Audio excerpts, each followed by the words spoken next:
देखिए, आज से हम लोग जो है बिहार बोर्ड क्लास 10th के लिए गणित शुरू कर रहे हैं। पहला चैप्टर जो हम शुरू कर रहे हैं जो कि गणित का 8वां चैप्टर है, ये त्रिकोणमिति, ट्रिगोनोमेट्री। थोड़ा सा बेसिक पहले पढ़ेंगे, फिर बुक का क्वेश्चन को सॉल्व करेंगे। ठीक है, देखिए सबसे पहले हम त्रिकोणमिति यानी ट्रिगोनोमेट्री में हम लोग पढ़ने वाले हैं। क्योंकि गणित स्टार्ट किए, थोड़ा सा गणित के बारे में जान लेते हैं कि गणित यानी मैथमेटिक्स क्या है। तो गणना करने की विद्या को क्या कहते हैं? गणित कहते हैं। गणना करने की जो विद्या होता है, जैसे जोड़ घटा गुणा भाग, नहीं जो भी है, उस विद्या को हम क्या कहते हैं? गणित कहते हैं। तो गणित के जनक यानी फादर ऑफ मैथमेटिक्स आर्किमिडीज को कहा जाता है। किसको कहा जाता है? आर्किमिडीज को। देखिए भारत में जो है आर्यभट्ट को कहा जाता है ना। पूरे विश्व का अगर बात किया जाए तो गणित के जनक कौन है? आर्किमिडीज। अगर भारत में स्पेशली बात किया जाए तो भारत में जो है गणित के जनक कौन है? आर्यभट्ट। कौन है? आर्यभट्ट। नहीं, देखिए अब हम लोग गणित के बारे में जान गए हैं, थोड़ा सा त्रिकोणमिति के बारे में जानते हैं कि त्रिकोणमिति होता क्या है। तो देखिए त्रिकोणमिति यानी ट्रिगोनोमेट्री।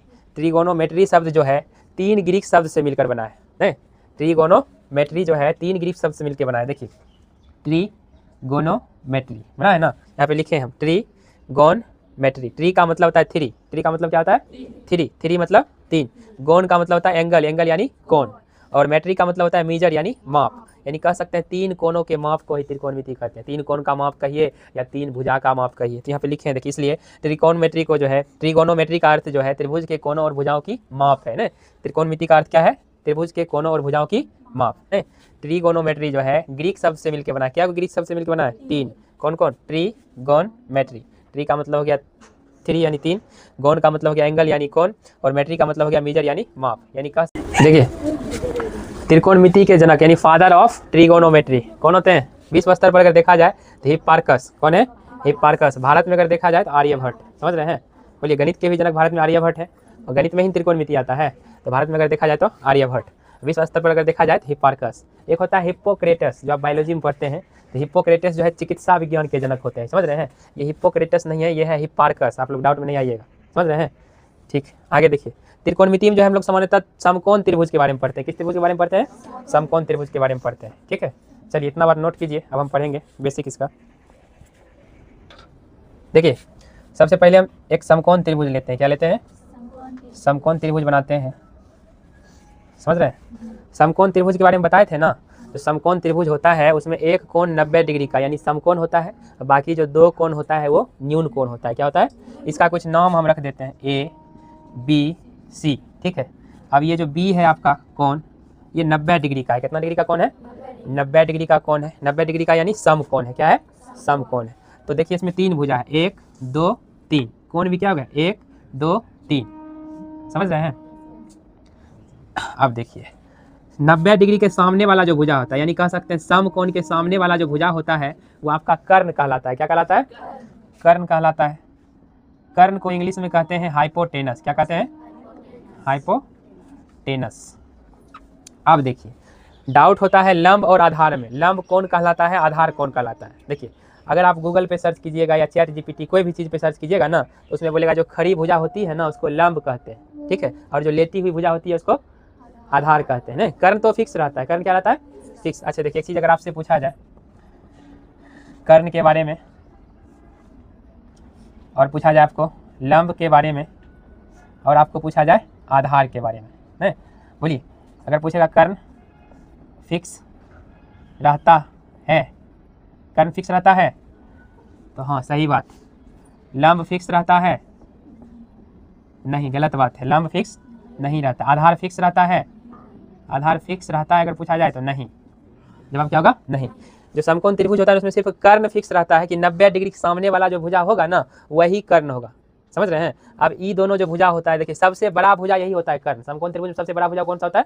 कर्ण। कर्ण जो होता है सबसे बड़ा भुजा होता है। कर्ण क्या होता है? सबसे, लिख देते हैं, कर्ण जो है, कर्ण समकोण त्रिभुज में सबसे बड़ी भुजा होती है। लंब तथा आधार छोटी भुजा होती है। समझ रहे हैं? बोलिए कहीं भी सर्च कीजिएगा सीधा आपको बताएगा कि खड़ा जो भुजा है वो लंब। कर्ण तो फिक्स हो गया, बचा लंब और आधार। तो सीधा बताएगा जो खड़ा भुजा है ना वो लंब होगा, और जो लेटा हुआ भुजा है ना, समझ रहे हैं, वो क्या होगा? आधार होगा। लेकिन ये बात क्या है, गलत है। आप 10वां में पढ़ रहे हैं तो थोड़ा सा आपको समझ के पढ़ना पड़ेगा, समझ रहे हैं। अब देखिए लंब और कर्ण को तो फिक्स रहता है कि 90 डिग्री के सामने वाला भुजा को कर्ण कहते हैं। लंब और आधार को कैसे पहचानेंगे हैं? तो देखिए लंब को कैसे, सबसे पहले हम लंब को पहचानना सीखते हैं। तो देखिए थीटा का मान जहाँ पे दिया हो ना, थीटा, देखिए इसको कहते हैं थीटा। इसको क्या कहते हैं, या लिख लीजिए, ये जो इस तरह का साइन रहेगा ना, आप इसको कहेंगे थीटा। क्या कहेंगे, थीटा। इसको क्या कहते हैं। अब थीटा से किसको दर्शाया जाता है, कोण के वैल्यू को, किसको, कोण के मान को दर्शाया जाता है। थीटा का मान कुछ भी हो सकता है, 10 degree, 20 degree, 30 degree, 40 degree, 50 degree, 60 degree, 70 degree, यानी थीटा से जो है कोण के वैल्यू को हम क्या करते हैं, दर्शाते हैं। थीटा का काम क्या है, कोण के वैल्यू, यानी हिंदी में बोले तो मान। थीटा, कोण के, थीटा से कोण के वैल्यू को दर्शाया जाता है। थीटा के बारे में समझ में गए, बोलिए। तो थीटा क्या है, उससे कोण के वैल्यू को, कोण के मान को दर्शाया जाता है। थीटा का मान कुछ भी हो सकता है, 10 डिग्री, 20 डिग्री, 30 डिग्री, 40 डिग्री, यानी थीटा से हम कोण को दर्शाते हैं। कोणेन है ये भी क्या है, कोण है, ये भी क्या है, कोण है। तो थीटा का मान जहाँ पे दिया हो, थीटा का मान जहाँ पे दिया हो, तो थीटा के सामने वाला जो भुजा होता है वही आपका क्या कहलाता है, लंब। क्या कहलाता है, लंब। तो ये आपका कहलाएगा लंब। लंब को हम जो है थीटा के सामने से पहचाने। जैसे 90 डिग्री के सामने वाले को क्या कहते थे, कर्ण। क्या कहते थे, कर्ण, यानी हाइपोटेनस। उसी तरह थीटा के सामने वाले भुजा को क्या कहेंगे, लंब। क्या कहेंगे, लंब। इंग्लिश में इसको कहते हैं परपेंडिकुलर। क्या कहते हैं, परपेंडिकुलर। थोड़ा अच्छा से लिख देते हैं, परपेंडिकुलर,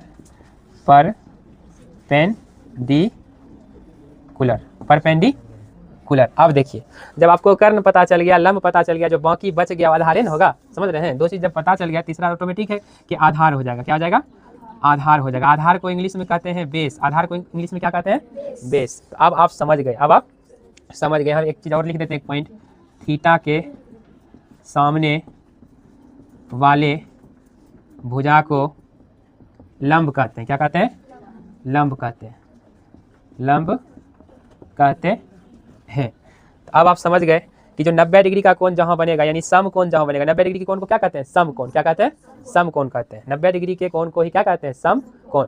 यानी 90 डिग्री का कोण जहां बन रहा है, उसके जस्ट सामने वाला जो भुजा है वही आपका कर्ण होगा। कर्ण जो होता है समकोण त्रिभुज में, वो फिक्स होता है। क्या होता है, फिक्स होता है, यानी निश्चित होता है। लेकिन लंब और आधार जो है फिक्स नहीं होता है। एक देखिए और बनाएंगे हम त्रिभुज, आपको पता चल जाएगा। तो लंब को कैसे पहचानते हैं, थीटा जहां दिया रहेगा, थीटा के सामने वाले भुजा को क्या कहेंगे, लंब। अब देखिए लंब और कर्ण का पता चल गया, तो ऑटोमेटिक है जो बचा है क्या होगा, आधार। क्या होगा, आधार, जिसको इंग्लिश में क्या कहते हैं, बेस। क्या कहते हैं, बेस कहते हैं। ठीक है, एक और देखिए त्रिभुज हम बनाते हैं आपके सामने, अभी जस्ट सेम त्रिभुज बनाएंगे, देखिएगा लंब और आधार उसमें चेंज हो जाएगा। अच्छा, एक चीज और इसमें थोड़ा सा सीख लेते हैं पहले, तब बनाएंगे। अगर इसमें आपसे पूछा जाए कि बताइए लंब किसको कहेंगे, आधार किसको कहेंगे, कर्ण किसको कहेंगे, तो देखिए लंब, लंब कौन है, ए बी। लंब का नाम क्या है, ए बी बोलिए या बी ए बोलिए, कोई दिक्कत नहीं। तो इसको ऐसे भी लिख सकते हैं, ए बी या बी ए, कोई दिक्कत। अगर आपसे पूछेगा आधार, तो आधार का क्या नाम है, कौन सा भुजा आधार है, बी सी। बी सी बोलिए या सी बी बोलिए, इससे कोई दिक्कत नहीं है, बी सी या सी बी बोल सकते हैं। कर्ण, कर्ण को क्या कहेंगे, ए सी या सी ए बोलिए, कोई दिक्कत नहीं, ए सी या सी ए, कोई दिक्कत। अब देखिए एक और हम समकोण त्रिभुज बनाते हैं, उसमें आपको दिखाते हैं कि लंब और आधार चेंज करके इसको दिखाते हैं। देखिए एक और दूसरा देखिए समकोण त्रिभुज बना रहे हैं, इसका नाम आप वही रखिए, सेम टू सेम उसी की तरह बना रहे हैं। यहाँ भी 90 डिग्री है, यहाँ क्या है, 90 डिग्री है। थीटा हम यहाँ ले लेते हैं। देखिए पहला जो त्रिभुज था उसमें थीटा यहाँ सी पे लिए थे ना, अब हम थीटा लिए हैं ए पर। कहाँ लिए हैं, ए पर। तो आपको पता है कि 90 डिग्री के सामने वाला जो भुजा होता है वो फिक्स होता है कि कर्ण होगा। क्या होता है, वो फिक्स है, वो चेंज कभी नहीं होगा, वो चेंज कभी भी नहीं होगा। लेकिन लंब और आधार सिर्फ चेंज होता है। क्या होता है, लंब और आधार, कर्ण कभी भी चेंज नहीं होगा, हमेशा कर्ण 90 डिग्री के सामने ही रहेगा। कहाँ रहेगा, 90 डिग्री के, चाहे कई सौ किसी तरह तुम बना दो त्रिभुज को उलट पलट, उससे कोई मतलब नहीं। 90 डिग्री के सामने वाला भुजा कर्ण, चेंज कौन होता है, आधार और लंब। अब देखिए लंब को हम कैसे पहचाने थे, यहाँ पे थीटा के सामने वाला भुजा क्या बोले थे, लंब। तो अब थीटा कहाँ है, यहाँ है ना, तो थीटा के सामने वाला भुजा ई अब लंब कहला जाएगा। समझ रहे बात को। अब आपका लंब यहाँ हो जाएगा। अब देखिए जगह कहाँ बचा, ये लंब हो गया, ये कर्ण, तो ऑटोमेटिक है कि ये क्या होगा, आधार। ये क्या होगा, आधार होगा। अब देखिए इसमें अगर आपसे पूछा जाए कि कर्ण बताइए और पूछेगा लंब बताइए, लंब का क्या नाम है, इसमें पूछेगा आधार का क्या नाम है बताइए, तो कर्ण को क्या बोलिएगा, ए सी या सी ए, ए सी या सी ए, जो बोलने का मन है, ए सी बोलिए या सी ए बोलिए। अगर आपसे पूछेगा लंब, तो लंब कहाँ, यही ना, लंब आप देखिए चेंज हो गया, बी सी या सी ए, बी सी या सी ए। आधार देखिए ए बी या बी ए बी या सॉरी बी सी या C B, sorry C B. आप देखिए ए बी या बी ए बी या बी ए। यहाँ पे देखिए चेंजिंग हुआ है ना, यहाँ पे देखिए लंब ए बी था, लंब क्या था, ए बी, यहाँ पे लंब हो गया बी सी, क्यों हो गया, क्योंकि थीटा का मान बदलने से। थीटा पहले देखिए यहाँ था सी पर, अब थीटा आ गया ए पर, नहीं आ गया, तो थीटा के सामने वाले भुजा को ही हमेशा लंब बोलेंगे, चाहे थीटा जहाँ रहे। अभी यहाँ देखिए थीटा यहाँ था, इसके सामने वाले भुजा को लंब बोल दिए ए बी को, बोले है ना। अब देखिए थीटा यहाँ है, थीटा कहाँ है, इसके सामने वाले भुजा बी सी को अब हम लंब बोलेंगे। तो अब आप पहचान जाइएगा, कर्ण तो फिक्स रहता है, उसको हमेशा पहचान जाइएगा कि 90 डिग्री के सामने वाले भुजा को कर्ण कहते हैं। लंब को पहचानने एक तरीका बता दिए, थीटा के सामने, थीटा जहाँ दिया रहेगा ना, यानी थीटा का मान कुछ भी दिया रहेगा 40 50 डिग्री 60 डिग्री, थीटा की जगह पे थीटा भी लिखा रहेगा, समझ रहे हैं बात को, तो उसके सामने वाले भुजा को क्या बोलेंगे, लंब। थीटा यहाँ दिया है तो इसके सामने वाला लंब, ऑटोमेटिक है, जो भुजा बचेगा वही ना आधार कहलाएगा, इसमें भी जो बचा वही ना आधार कहलाया। ठीक है, इसको नोट कीजिए, फिर हम आगे बढ़ेंगे। देखिए ये है आपका समकोण त्रिभुज, ये क्या है, इसका नाम रख दीजिए ए बी सी, ठीक है।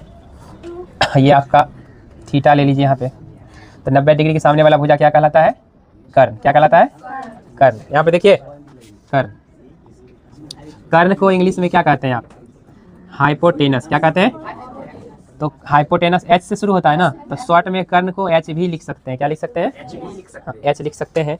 अब देखिए थीटा के सामने वाले भुजा को क्या कहते हैं, लंब, लंब कहते हैं, लंब। लंब को इंग्लिश में क्या कहते हैं, परपेंडिकुलर, तो लंब के लिए शॉर्ट में आप पी भी लिख सकते हैं, क्या लिख सकते हैं, पी। अब बाकी जो बच गया ये आपका क्या होगा, आधार, क्या होगा, आधार, जिसको इंग्लिश में कहते हैं बेस।